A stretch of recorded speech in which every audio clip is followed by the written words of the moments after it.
Me llamo Amaya Rey. Tengo 33 años y aquella noche de domingo, a eso de las 9:30, mi madre dejó el tenedor sobre el plato, me miró por encima de la mesa que yo misma había llenado de comida y me dijo con una calma que todavía me hiela: «Adelgaza, hija, o no hay boda. Nos vas a avergonzar en las fotos». No lo gritó. Ojalá lo hubiera gritado. Lo dijo como quien pide la sal, como si fuera lo más razonable del mundo pedirle a tu hija que ocupe menos sitio en el retrato de su propio día. Yo tenía las manos manchadas de azúcar glass todavía, porque había traído el postre, un bizcocho de limón y almendra que hago desde los 19 años y que a mi padre siempre le ha gustado tanto que se sirve 2 veces y luego dice que no lo cuente. Y me quedé ahí, con el trapo en el regazo, mirando cómo mi madre volvía a coger el tenedor, como si no acabara de partirme por la mitad delante de toda la familia. Os prometo una cosa antes de seguir. Esta noche vais a oír a quién invité yo cuando ellos cancelaron el salón de mi boda a mis espaldas para obligarme a cambiar de cuerpo. Una sola persona. Un solo nombre. Un nombre que mi familia borró de las fotografías hace 17 años y que llevaba 17 años sin cruzar la puerta de una comida familiar. Guardad esa idea. Y guardad también esta otra pregunta, porque es la que de verdad sostiene toda la historia. ¿Por qué se puede odiar tanto a alguien de tu propia sangre como para recortarla, literalmente, con unas tijeras de cada álbum de la casa? Cuando entendáis por qué la borraron, vais a entender por qué me querían borrar a mí. Pero eso viene después. Antes de continuar, quiero decirte una cosa con claridad. Esta es una historia de ficción, creada con ayuda de inteligencia artificial para tu entretenimiento. Cualquier parecido con personas reales es pura coincidencia. Y aquí va la única idea que quiero que te lleves, la que resume todo lo que va a pasar. Y la única vez que te voy a pedir algo directamente. El amor con condiciones no es amor. Es una factura con tu nombre. El día que dejé de encoger para caber en su foto, descubrí que ya tenía mi propia mesa. Si esa frase te toca algo, quédate hasta el final y suscríbete al canal, porque lo que viene lo he contado poquísimas veces y quiero contártelo entero. Ahora déjame volver a aquella mesa, porque necesito que la veas despacio, tal y como la viví yo, casi a cámara lenta. Éramos 8 aquella noche, mis padres Charo y Ramón, mi hermano pequeño con su novia, una tía por parte de padre, Iker, mi prometido, sentado a mi derecha, con la mano ya en mi rodilla debajo del mantel, antes incluso de que mi madre hablara, porque él la conoce y sabe leer el aire de una habitación segundos antes de que estalle. Y yo, la repostera, la que había llevado el postre, la que siempre lleva el postre. Mi madre había estado toda la cena dándole vueltas a la boda. Que si el fotógrafo, que si los primos que vienen de fuera, que si, hija, que esto se ve, que las fotos quedan para toda la vida. Yo pensaba que hablábamos de flores. De verdad lo pensaba. Le seguía la conversación, contenta, tonta de contenta, porque llevaba semanas ilusionada con un vestido que había elegido esa misma semana. Un vestido de color hueso, sencillo, con las mangas justas. Un vestido en el que me había mirado al espejo de la tienda y por primera vez en años no había buscado nada que esconder. Simplemente me gusté. Así, entera. Y estaba deseando contárselo. Y entonces mi madre soltó el tenedor y lo dijo: «Adelgaza, hija, o no hay boda. Nos vas a avergonzar en las fotos». A cámara lenta, os digo, vi el vaho subir de la fuente de asado. Vi a mi hermano bajar la mirada al plato, porque él ya lo sabía. Claro que lo sabía. Lo habían hablado antes sin mí. Vi a mi padre coger su copa de vino y darle un trago largo, mirando la pared, ausente, como llevaba ausente 33 años cada vez que había que sostenerme. Vi a Iker cerrar los dedos sobre mi rodilla y vi a mi madre, tranquila, esperando mi respuesta con esa cara de quien cree que te está haciendo un favor.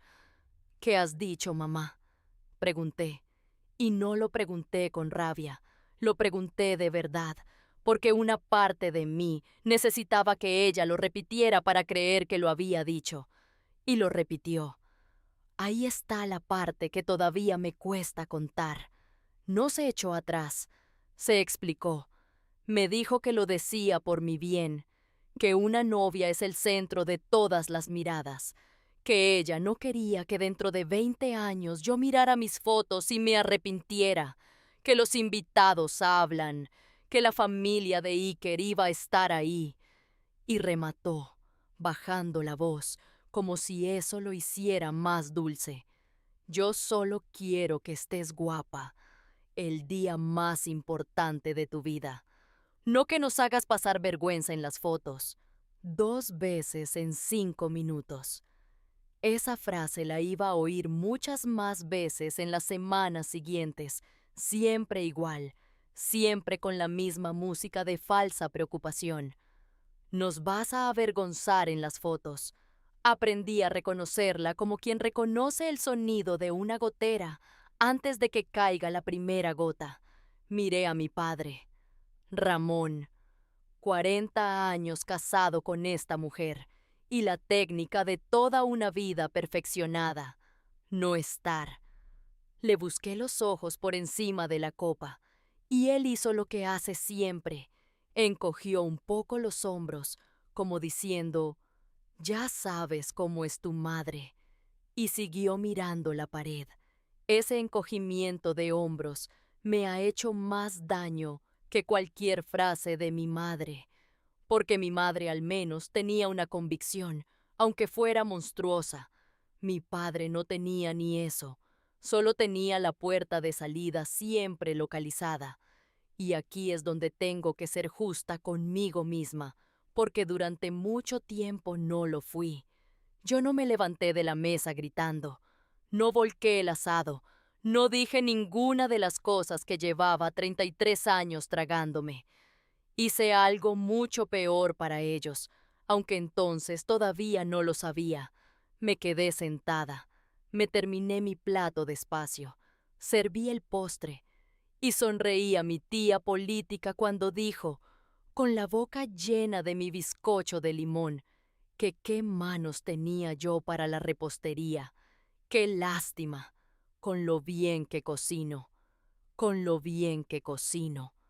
Como si mi cuerpo fuera la prueba de un delito y no el cuerpo de una mujer que se gana la vida haciendo cosas hermosas con las manos. Recogí los platos, fregué y me fui a casa con Iker en silencio, con el tupper vacío del bizcocho en el regazo, mirando por la ventanilla las farolas pasar. Iker no dijo, «Tu madre es una bruja», que es lo que yo esperaba que dijera para poder discutírselo. Dijo otra cosa. Dijo, «Amaya, ese vestido que te compraste, el de color hueso, ni se te ocurra cambiarlo, ni la talla, ni el vestido, ni nada. Te vi la cara cuando saliste del probador». Y yo me eché a llorar, por fin, en un semáforo en rojo, no por lo que mi madre había dicho, sino porque hacía falta que alguien me dijera que el problema no era yo. Aquella noche, ya en casa, me quité los zapatos y me quedé un rato larguísimo sentada en el borde de la cama, dándole vueltas a una pregunta que no me había hecho nunca así, tan de frente. ¿Cuántas veces había hecho yo esto? Cuántas cenas, cuántas navidades, cuántas comidas de domingo había pasado colocándome de perfil, riéndome de los comentarios con cariño, comiendo poco delante de ellos para comer luego a escondidas, midiéndome, encogiéndome, pidiendo perdón con el cuerpo por el simple hecho de existir a mi tamaño. Toda la vida. La respuesta era toda la vida. Y lo más triste no era que mi madre lo hiciera.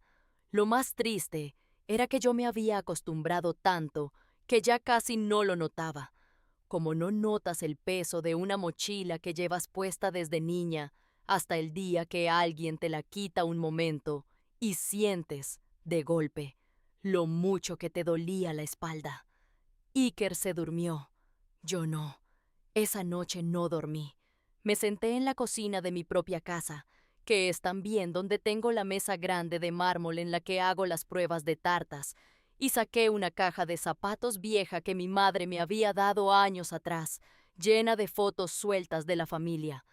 No sé por qué la saqué aquella noche. Supongo que necesitaba mirarnos a todos cuando todavía éramos, o creíamos ser, una familia normal. Y fue entonces cuando la vi otra vez. La foto.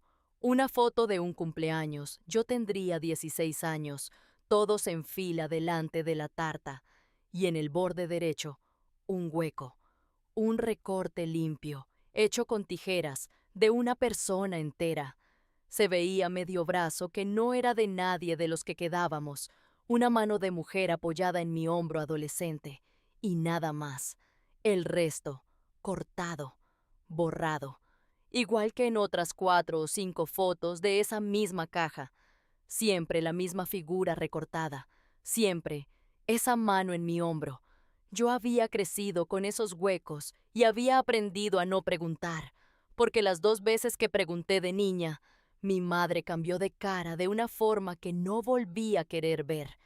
En mi familia había un nombre que no se decía, una silla que no se ponía, una mujer que, según mi madre, nos había hecho quedar fatal delante de todo el mundo y a la que no se volvía a nombrar.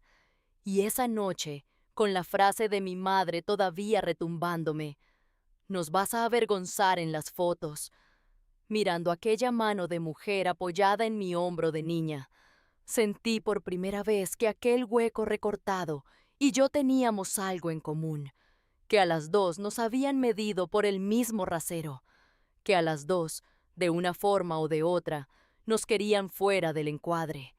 Todavía no sabía su nombre. Todavía no sabía que era la hermana de mi madre.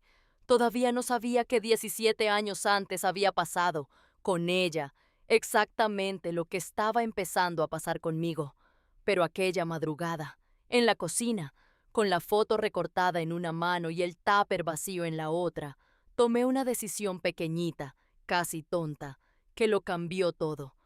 Decidí que iba a averiguar quién era la mujer del hueco y que, pasara lo que pasara con la boda, yo no iba a adelgazar ni un solo gramo para caber en la foto de nadie.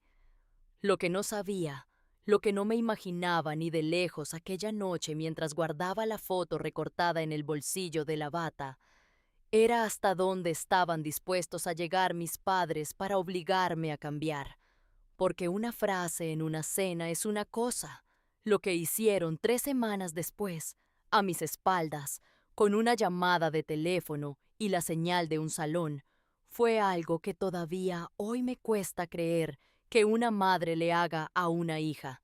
Y de eso, de la llamada de las 10:10 de la mañana que lo destapó todo, te voy a hablar ahora mismo. Para que entiendas lo que significó aquella llamada, tengo que contarte quién soy cuando no estoy sentada en la mesa de mis padres encogiéndome, porque son 2 personas distintas y me ha costado media vida darme cuenta. Yo tengo un obrador de repostería, pequeño, con el nombre pintado a mano en el escaparate, en una calle de barrio por la que pasa gente de verdad. Lo abrí con 26 años, con un préstamo que me costó Dios y ayuda que me concedieran, porque una mujer joven pidiendo dinero para hacer tartas no le parece un negocio serio a casi nadie. Empecé, yo sola, amasando de madrugada, repartiendo en un carrito, cobrando encargos de bautizos y comuniones, aprendiendo a base de quemarme los antebrazos con las bandejas del horno.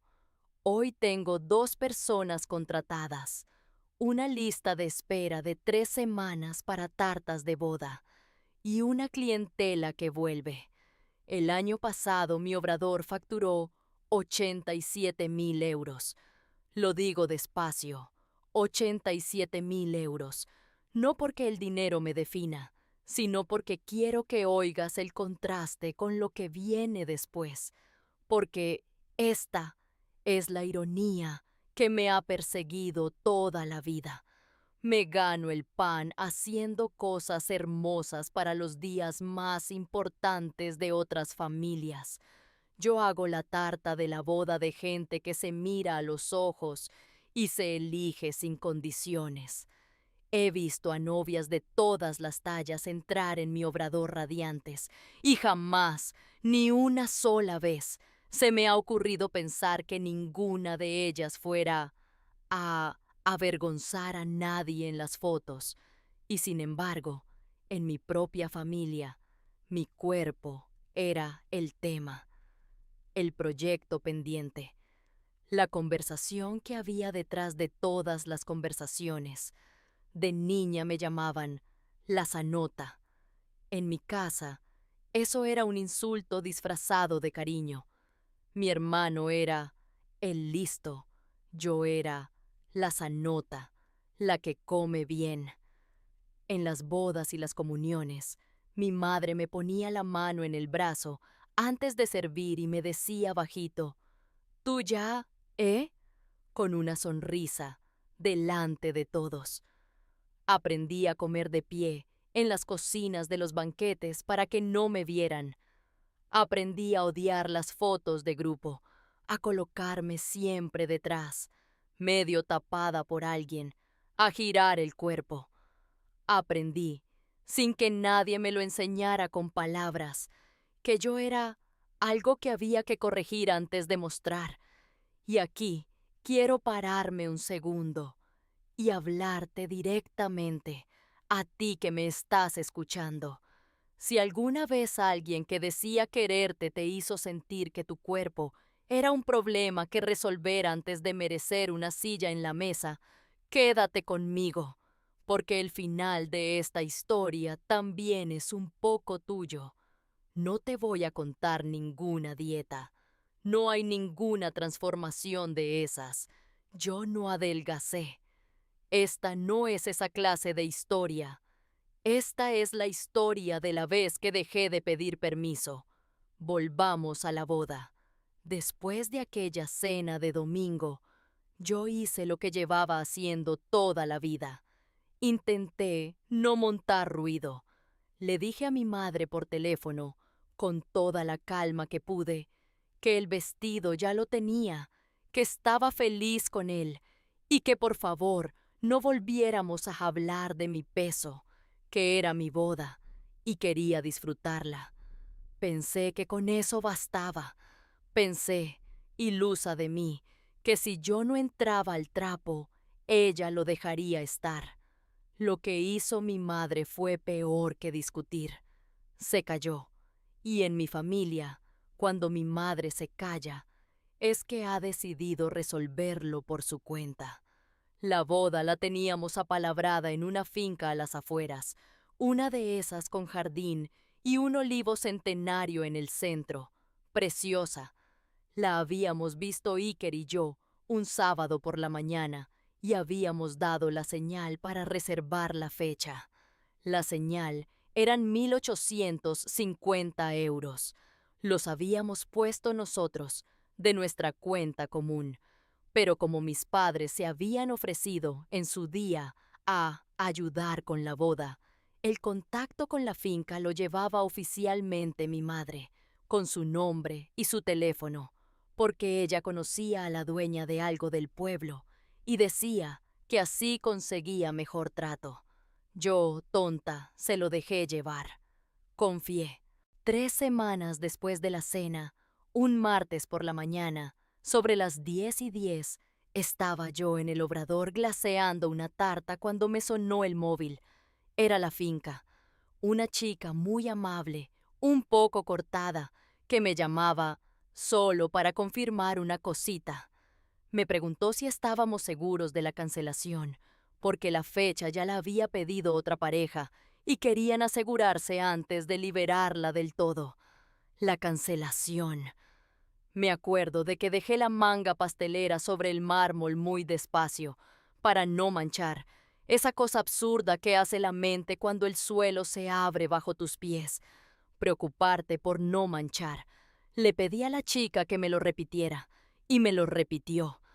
Que la señora Charo Rey había llamado la semana anterior para cancelar la reserva, que había dicho que la boda se posponía por motivos familiares y que había pedido que le devolvieran la señal a su cuenta, 1.850 € devueltos a la cuenta de mi madre. Mi madre había cancelado el salón de mi boda a mis espaldas, sin decírmelo, para dejarme sin fecha, sin sitio, sin nada, y obligarme a volver a la mesa a negociar. Y el precio de la negociación, todos lo sabíamos, era mi cuerpo. Adelgazas, y entonces volvemos a mirar fechas. No adelgazas, y ya te has quedado sin boda tú solita, hija. Mira lo que has hecho. Colgué. Me senté en el taburete del obrador, entre las bandejas, y estuve un rato sin poder respirar bien. No lloré. Estaba demasiado sorprendida para llorar. Había una parte de mí que todavía, después de 33 años, no se creía que mi madre fuera capaz de tanto. Y había otra parte, una parte fría y nueva, que empezaba a entenderlo todo con una claridad terrible. Llamé a mi madre. Y aquí es donde tengo que contarte la conversación entera, porque es la que me abrió los ojos del todo. Le pregunté, sin acusarla todavía, por qué había cancelado la finca, y ella ni lo negó. Se puso a la defensiva de inmediato, que es su forma de confesar. Me dijo que lo había hecho por mí, que era lo mejor, que así tenía tiempo de ponerme a punto, sin las prisas de una fecha encima. Y luego, subiendo el tono, me soltó la frase, la misma de siempre, la número 3, la número 4. Ya había perdido la cuenta. Amaya, yo no puedo sentarme en primera fila a ver cómo entras por esa puerta y luego mirar esas fotos el resto de mi vida. No puedo. Nos vas a avergonzar en las fotos, a tu padre y a mí, delante de todo el mundo.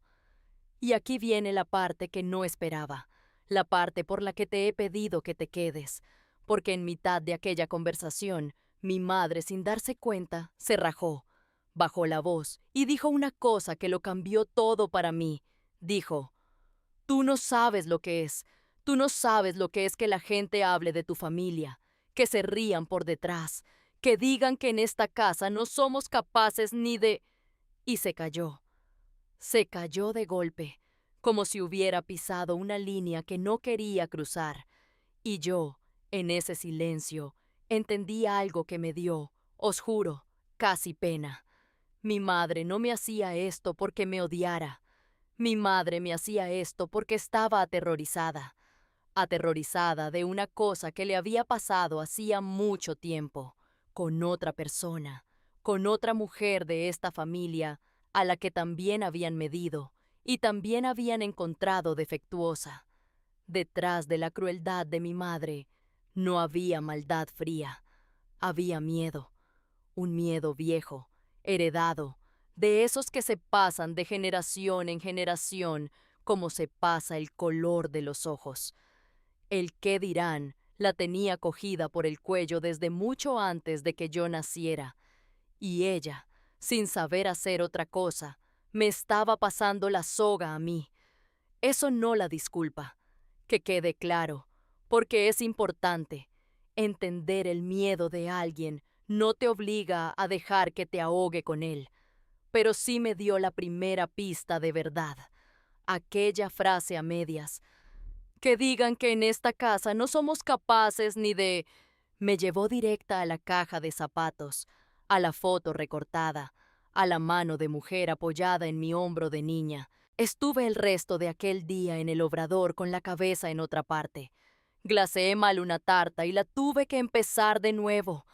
Mis dos empleadas notaron que algo pasaba, pero no les dije nada.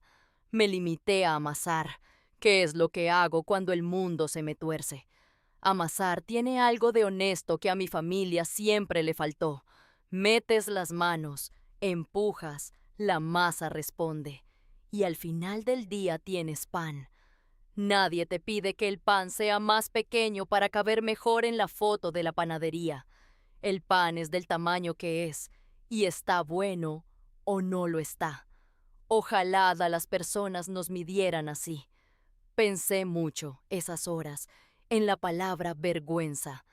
Mi madre la usaba como si fuera un hecho de la naturaleza, como la lluvia. Nos vas a avergonzar, como si mi cuerpo produjera vergüenza, igual que una nube produce agua. Y por primera vez en mi vida se me ocurrió darle la vuelta. La vergüenza no la fabricaba yo, la fabricaban ellos, en su cabeza, con su miedo, y luego me la colgaban a mí para no tener que cargar con ella. Yo llevaba 33 años pagando la factura de una vergüenza que ni siquiera era mía. Colgué el teléfono sin prometerle nada, y esa misma tarde, en lugar de discutir con mi madre, hice algo que no había hecho en mi vida.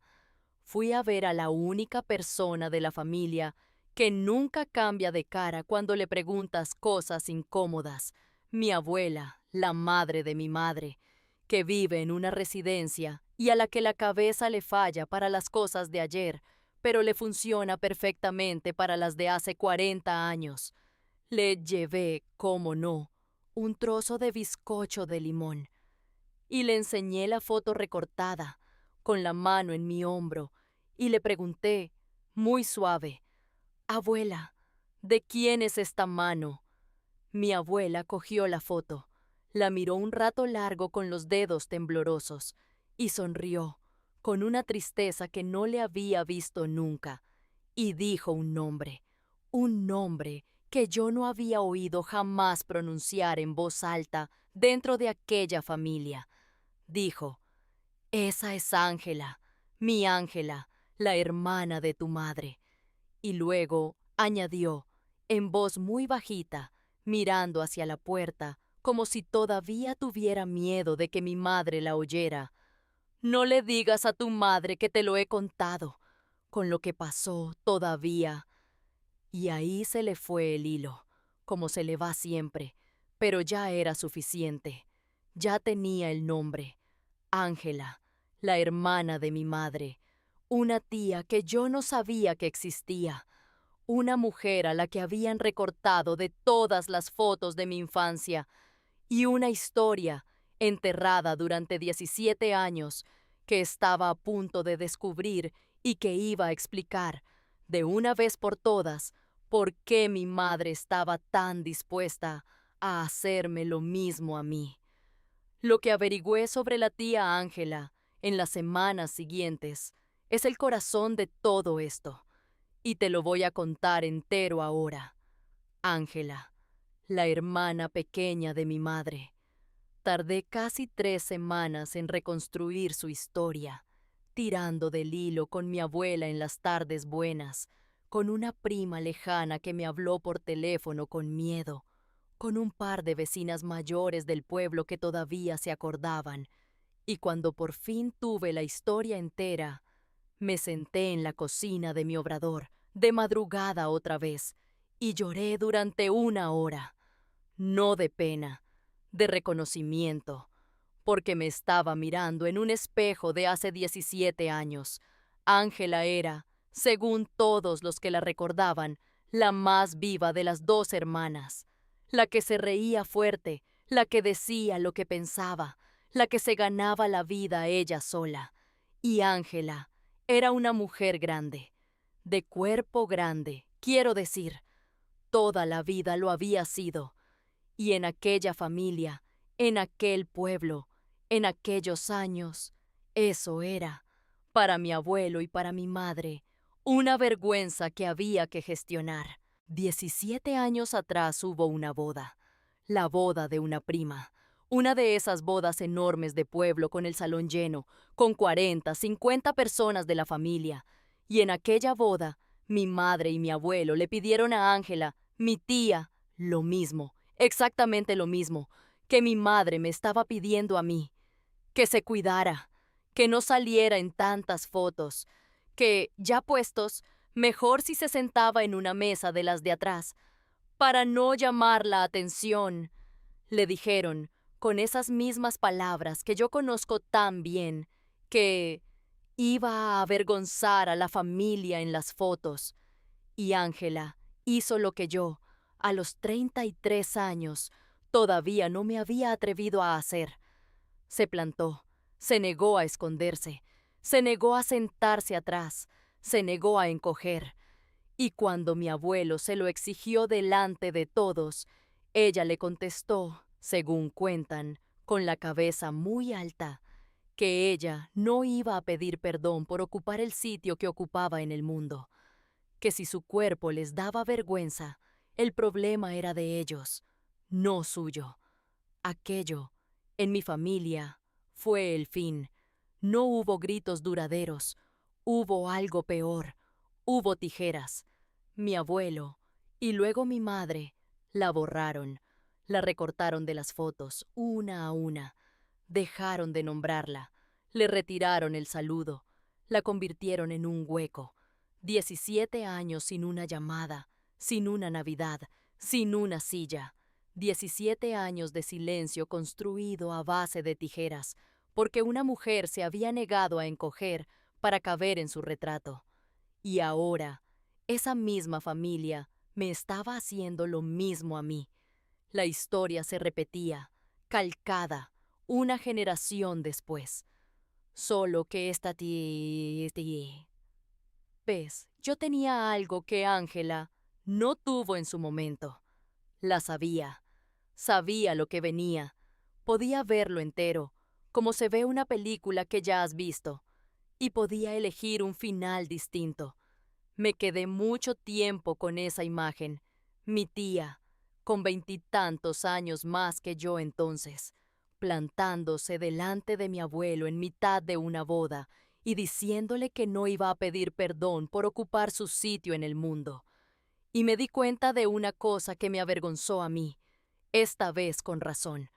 Durante toda mi vida yo había pensado que ser buena hija era no dar problemas, tragar, sonreír, colocarme detrás en las fotos.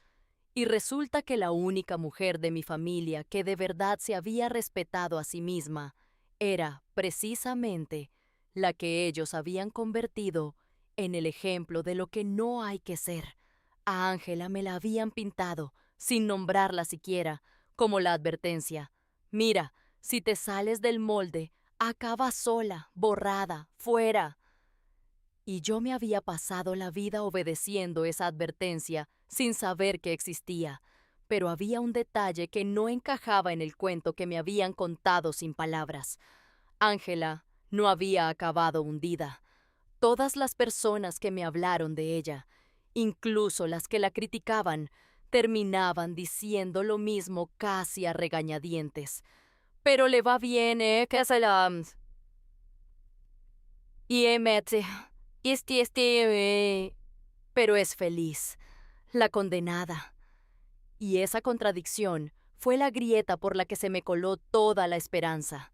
Si a la mujer que se negó a encoger le iba bien, entonces la advertencia era mentira. Entonces el castigo que mi familia prometía por no obedecer, ese, acabará sola y avergonzada, nunca había sido verdad. Era solo el miedo que necesitaban que yo tuviera para seguir mandando sobre mi cuerpo. Localizar a Ángela fue más fácil de lo que pensaba. Seguía viviendo en la misma comarca, a hora y media de mí. Tenía una pequeña mercería. Llevaba toda la vida sola, sin haberse casado, y cuando la llamé por teléfono y le dije, «Tía Ángela, soy Amaya, la hija de Charo, la niña de las fotos», Se hizo un silencio tan largo al otro lado que pensé que había colgado. Y luego oí que se echaba a llorar.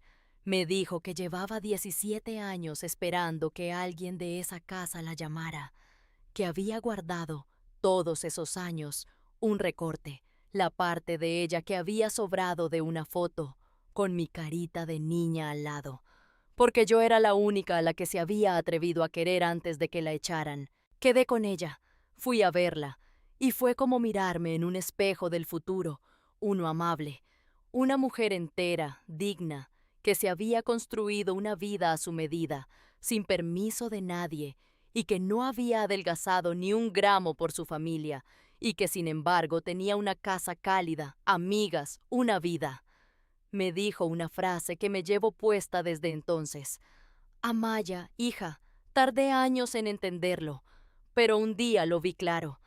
El día que dejé de encoger para caber en su foto, descubrí que ya tenía mi propia mesa, y a mi mesa vino gente que me quería entera.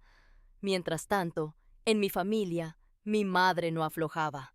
Al contrario, al ver que yo no volvía a la mesa a negociar, subió la apuesta, reunió lo que ella llama la ayuda de la boda, y me hizo, a través de mi padre para no dar la cara, una oferta que todavía me revuelve el estómago de lo educada que sonaba. Me ofrecieron pagar la boda entera, la finca que ellos mismos habían cancelado, el banquete, el fotógrafo, todo, con una única condición escrita casi con esas palabras: que yo hiciera un esfuerzo con mi figura antes del día, que me pusiera, dijeron, presentable para las fotos, a cambio de dinero mi cuerpo, una factura con mi nombre tal cual. La rechacé, y quiero que oigas cómo la rechacé, porque es importante para lo que viene. No monté un escándalo, no les colgué el teléfono gritando, no dejé de hablarles del todo, y sobre todo, no adelgacé ni un solo gramo por ellos. Solo hice una cosa: dejé de pedir permiso para aparecer en las fotos. Le dije a mi padre con una calma que no sabía que tenía, que agradecía la oferta, pero que la boda la pagaba yo, entera, con mi dinero, y que se celebraría en la fecha prevista, en un sitio nuevo, con el vestido que yo había elegido, en la talla que yo tengo. Y así lo hice. Aquí es donde entra el motivo que quiero que retengas, con sus números, porque los números en esta historia cuentan la verdad mejor que las palabras. La señal que mi madre canceló a mis espaldas eran 1.850 euros, lo que yo acabé pagando por mi propio día, de mi propia cuenta, sin un céntimo de ellos, fueron 14.600 euros. Y ese dinero salió, hasta el último euro, de un obrador que el año pasado facturó 87.000 euros amasando de madrugada. 1.850 que ellos me quitaron, 14.600 que puse yo, 87.000 que me gano yo sola cada año haciendo hermosos los días importantes de otras familias. Esa era la cuenta real, y no salía a favor de ellos. Iker, mientras tanto, estuvo a mi lado sin querer llevar él las riendas, que es una forma de querer que no todo el mundo sabe. No me dijo ni una vez qué debía hacer. No opinó sobre mi familia con esa facilidad con la que opina la gente de fuera. Lo único que hizo fue, cada vez que yo dudaba, cada vez que una parte de mí susurraba, igual debería ceder un poco, igual con adelgazar 4 kilos se acababa todo el problema, recordarme la cara que puse el día que salí del probador con el vestido de color hueso. Esa cara, Amaya. Yo me caso con la mujer que tenía esa cara, no con una talla. Y cada vez esa frase me devolvía al sitio. Porque no te voy a mentir, hubo días de duda.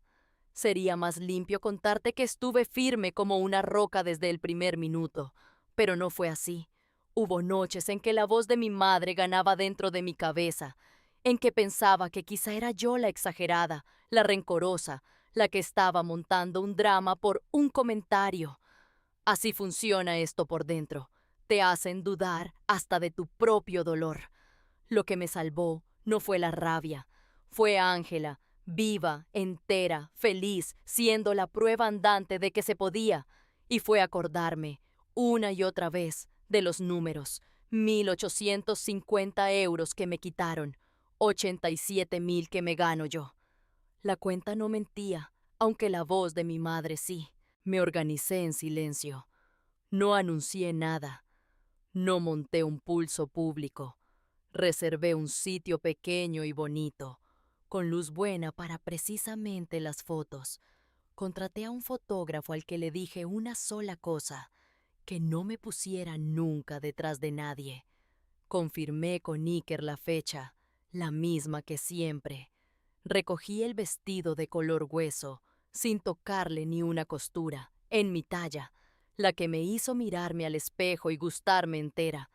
Y preparé, para la comida familiar anual que mi madre organiza cada año en su casa y a la que acuden lo menos 40 personas de toda la familia, una sola cosa que no estaba en el plan de nadie: una invitación.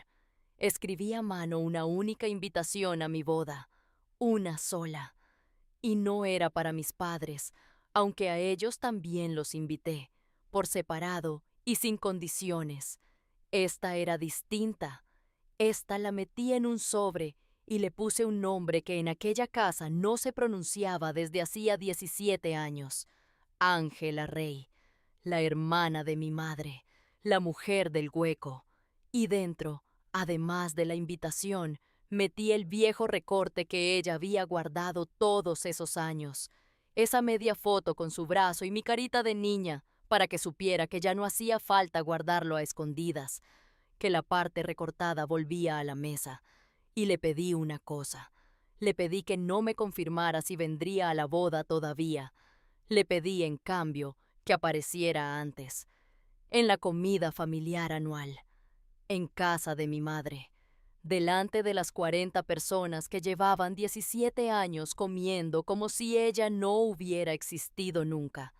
Le pedí que cruzara esa puerta, a mitad de la comida, con la cabeza tan alta como la tuvo el día que se negó a encoger, y que se sentara conmigo, porque yo ya no pensaba encoger tampoco, y quería que la primera foto de mi nueva vida nos tuviera a las dos, enteras, en el mismo encuadre.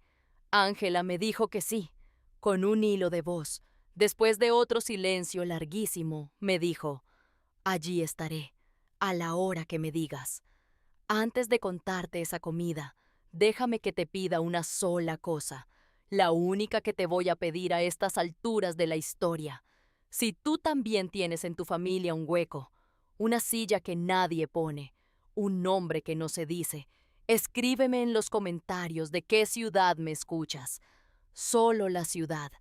Quiero ver cuántos somos, repartidos por el mundo, cargando el mismo silencio, y saber que ninguno de nosotros está tan solo como nos hicieron creer. Porque lo que pasó aquel domingo, a las 2:15 de la tarde, cuando la puerta de la casa de mi madre se abrió a mitad de la comida, no lo voy a olvidar mientras viva. Y ahora te lo cuento entero. La comida familiar anual de mi madre es cada año la misma coreografía: 40 personas, primos, tíos, cuñados, la casa de mis padres a reventar, 2 mesas largas unidas, mi madre reinando entre bandejas, y ese ambiente de familia que se quiere y se vigila a partes iguales. Aquel año llegué pronto, con Iker, con una tarta que había hecho de madrugada, porque hasta el final quise entrar por esa puerta como quien soy, la que lleva el postre, la que hace hermosos los días de los demás. Me senté, comí, sonreí a los primos.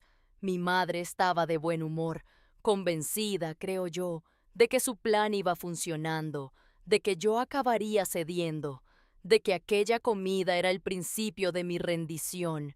En ningún momento me preguntó por la boda. En su cabeza, la boda seguía cancelada. En la mía, faltaban 3 semanas y estaba pagada entera, 14.600 €, con mi nombre en cada recibo. A las 2:15 de la tarde sonó el timbre. Mi madre, con la fuente de asado en las manos, dijo sin mirar: «Ya está todo el mundo. ¿Quién será ahora?». Y fui yo la que me levanté. Crucé el salón entre el ruido de 40 personas comiendo y abrí la puerta. Y entró Ángela. Te juro que el silencio no fue de golpe, fue por olas. Primero se callaron los que estaban más cerca de la puerta, los que la reconocieron enseguida, los mayores. Luego la ola llegó al centro de la mesa y luego al fondo. En 10 segundos, 40 personas que estaban hablando a la vez se quedaron completamente mudas, con los tenedores a medio camino de la boca, mirando a la mujer que acababa de cruzar una puerta que llevaba 17 años cerrada para ella. Mi madre soltó la fuente sobre la mesa. No la dejó, la soltó. Se le quedó la cara blanca y dijo un nombre que llevaba 17 años sin decir. Dijo: «Ángela». Solo eso, como si le hubieran sacado el aire. Mi tía entró despacio, con la cabeza muy alta, la misma cabeza alta de la boda de hace 17 años, y no dijo ninguna barbaridad. No vino a vengarse, no gritó. Se paró en mitad del salón, delante de las 40 personas, me buscó a mí con la mirada y me tendió la mano, y yo se la cogí. Y nos quedamos las dos ahí, de pie, enteras, ocupando todo el sitio que ocupamos en el mundo, delante de toda la familia. Y quiero que te fijes en un detalle, porque a mí no se me olvida. En toda aquella escena, ni Ángela ni yo dijimos una sola palabra durante casi un minuto entero. No hizo falta. A veces la justicia más ruidosa es la que se hace en silencio. 40 personas que durante 17 años habían comido, brindado y hecho fotos como si aquella mujer no hubiera existido nunca. La tenían ahora delante, de carne y hueso, con la cabeza alta, cogida de la mano de la novia de la próxima boda. Y cada uno de ellos, lo vi en sus caras, estaba haciendo la misma cuenta que había hecho yo. ¿Cuántas veces me callé? ¿Cuántas veces pasé el álbum por encima del hueco sin preguntar? ¿Cuántas veces fui, sin mover un dedo, parte de las tijeras? Vi a mi hermano bajar la cabeza, el mismo gesto de la cena del ultimátum. Vi a un par de primos mayores taparse la boca. Vi a una tía abuela empezar a llorar, sin saber muy bien por qué. Aquel silencio no era vacío. Aquel silencio estaba lleno de 17 años de todo lo que nadie se había atrevido a decir. Fue mi padre, cómo no, el que intentó suavizarlo, el que dijo desde su silla: «Bueno, bueno, vamos a calmarnos», sin levantarse, buscando la salida como toda la vida. Y fue mi madre la que reaccionó como sabía. Se rehízo, apretó la mandíbula y me soltó, delante de todos, con la voz temblando de rabia y de miedo: «¿Tú la has traído? ¿A esta comida? ¿Delante de toda la familia? ¿Es que quieres avergonzarnos? ¿Es que quieres que hablen de nosotros para siempre?». Y ahí, por fin, después de 33 años, hablé yo, sin gritar, con la mano de mi tía en la mía. Saqué del bolso una cosa que había llevado a propósito, la foto vieja, la del cumpleaños de mis 16 años, con el hueco recortado, con la media mano de mujer apoyada en mi hombro de niña. La puse sobre la mesa, encima del mantel, entre las bandejas, donde todos pudieran verla. Y dije: 17 años diciéndome que os avergonzaría en las fotos. 17 años recortando a esta mujer de cada álbum de esta casa con unas tijeras. Mira bien esta foto, mamá. Aquí salimos todos, menos la vergüenza que lleváis 17 años recortando de los álbumes, porque la vergüenza de esta familia nunca fue el cuerpo de Ángela, ni es el mío. La vergüenza sois vosotros, que preferisteis un hueco antes que a vuestra hija y a vuestra hermana enteras. No se oía ni respirar, 40 personas y ni un tenedor. Seguí. No he venido a montar un escándalo. No he dejado de hablaros.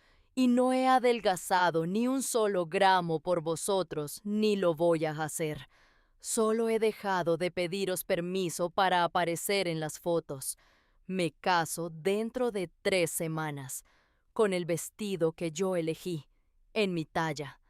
Cancelasteis mi finca a mis espaldas, esa señal de 1.850 euros que os devolvisteis a vuestra cuenta. No pasa nada. Me he pagado mi propio día, 14.600 euros, de un obrador que me gano yo sola. Y a mi boda estáis invitados los dos, sin condiciones, como se invita a la gente cuando se la quiere de verdad. Pero si venís, venís a mirarme entrar por esa puerta entera y a alegraros. Y si no podéis hacer eso, entonces vuestra silla se va a quedar vacía, igual que dejasteis vacía la de Ángela. Y esta vez el hueco lo habréis elegido vosotros. Mi madre se derrumbó, no como yo esperaba, no con rabia. Se le doblaron las rodillas y se sentó en la silla, y se tapó la cara con las manos, y empezó a llorar de una manera que no le había visto en toda mi vida. Y entre el llanto le salió la verdad, esa que se le había quedado a medias por teléfono semanas atrás.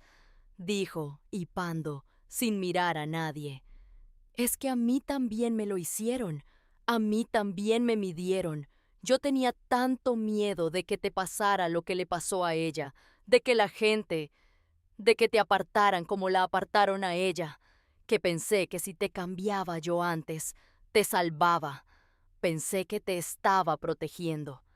Y ahí, os confieso, se me rompió algo, porque en esa frase estaba toda mi madre entera.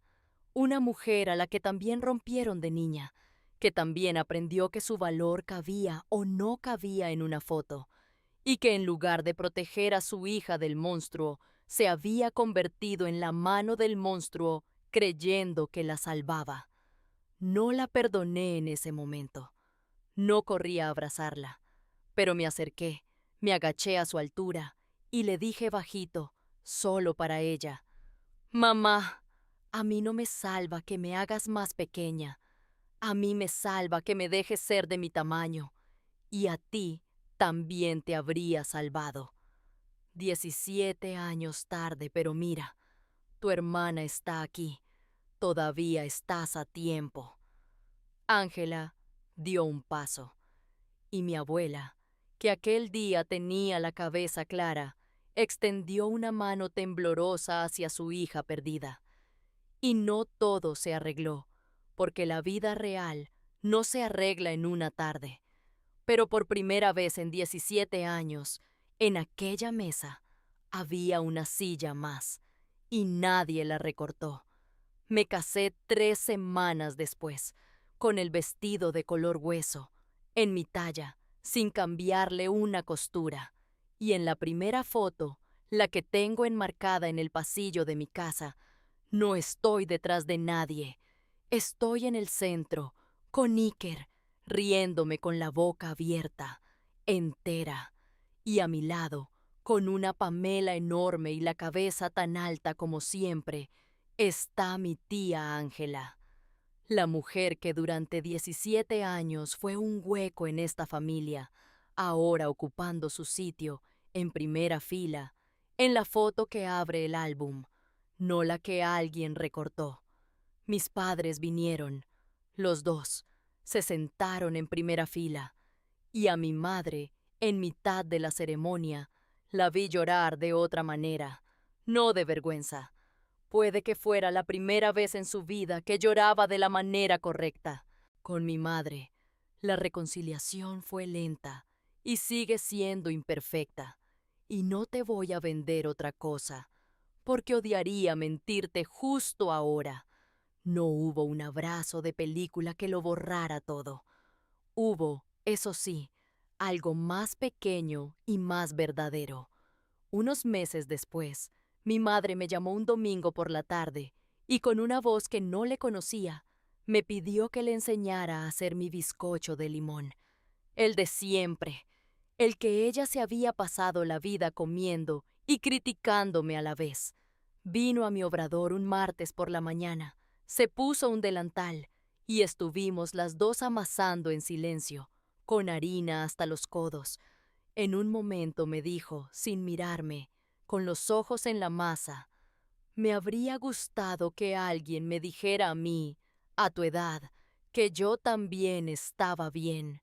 Y no dijo más, pero fue lo más parecido a un perdón que ha sabido darme, y aprendí a recibirlo como lo que era. A mi tía Ángela la veo ahora una vez al mes por lo menos. Recuperó a mi abuela para los años que le quedan, y recuperó también, poco a poco, a algunos de aquellos 40 que un día la recortaron. Otros no, otros siguen incómodos, siguen prefiriendo el hueco. Y he aprendido a estar en paz con eso también. No todo el mundo quiere volver a poner la silla, y no es mi trabajo obligarlos. Guardo 3 cosas de todo aquello. Guardo aquella foto vieja del cumpleaños, con su hueco, porque no quiero olvidar cómo se ve una familia cuando decide que alguien sobra. Guardo el vestido de color hueso, colgado, en mi talla de siempre, porque fue la primera prenda que me puse sin pedirle perdón a nadie por el cuerpo que iba dentro. Y guardo el sobre de aquella invitación, la que le mandé a un hombre borrado durante 17 años, porque me recuerda que a veces la justicia no es una demanda, ni una herencia, ni un grito. A veces la justicia es sencillamente volver a poner una silla en la mesa y negarte a recortar a nadie. Aprendí una cosa que quiero dejarte, a ti que me has acompañado hasta aquí. El amor con condiciones no es amor, es una factura con tu nombre. Y hay una edad, un día, un minuto exacto en la vida de cada uno, en el que puedes seguir encogiéndote para caber en la foto de otro, o puedes plantarte y descubrir que ya tenías, desde siempre, tu propia mesa. La mía tardó 33 años en llegar, un domingo, a las 2:15 de la tarde. Pero llegó. Así que déjame irme con una pregunta. Y me gustaría de verdad que me la contestaras. Si en tu familia hay alguien a quien recortaron de las fotos, alguien a quien midieron y encontraron de más, ¿te atreverías a mandarle tú la invitación? ¿O todavía estás pidiendo permiso para aparecer entero en tu propia vida? Piénsalo. Y cuando lo tengas claro, ya sabes lo que hay que hacer con las tijeras. Cuídate mucho y hasta la próxima historia.